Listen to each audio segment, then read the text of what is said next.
Yo mga idol, kamusta? Sports Talk PH nga pala. Ang reaksyon ni Casimero, pag-usapan natin yan mga idol.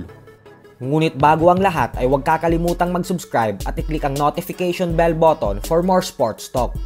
So matapos nga pong matalo ng ating pambato na si Vincent Astrolabio via first round knockout sa kamay ng current undefeated WBC Bantamweight World Champion Junto Nakatani, ay sinabi nga po ng former 3 Division World Champion angas ng Pinas, General Casimero, na parang replay lang daw ng pagkatalo ni Jonas Sultan via first round knockout sa kamay ni Rico Masuda ang nangyari kay Astrolabio.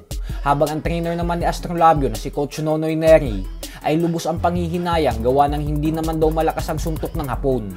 At bagko sadyang may nakapasok lang daw talaga na suntok sa bodega na hindi inaasahan. Umpisa na siya mag-start na pasukin na niya. Kasi kaya niya, every time tinatamaan siya dito, wala daw sakit.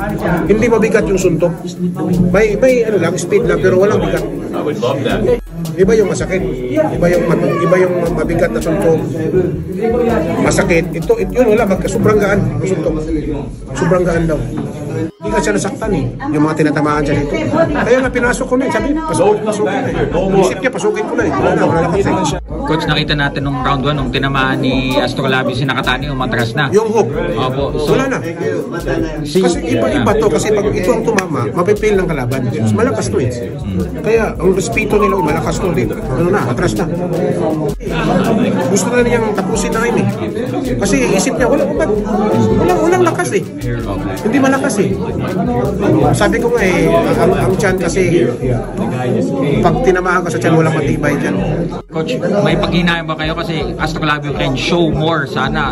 Marami pang dapat sanang napakita pero marami pa. Ang nahihinayang ko lang kasi marami pa siyang ipakita doon eh. 12 rounds eh. First round pa lang to eh. So magdumating man sa itaas sa 4 rounds, kung hindi man mabagsak si Nakatani, makatapos pero mabugbog talaga. Kasi may lakas eh. Kasi talagang matataranta yung Nakatani pag tinamaan ng malakas. Matataranta talaga yun. Hindi makapurma yun.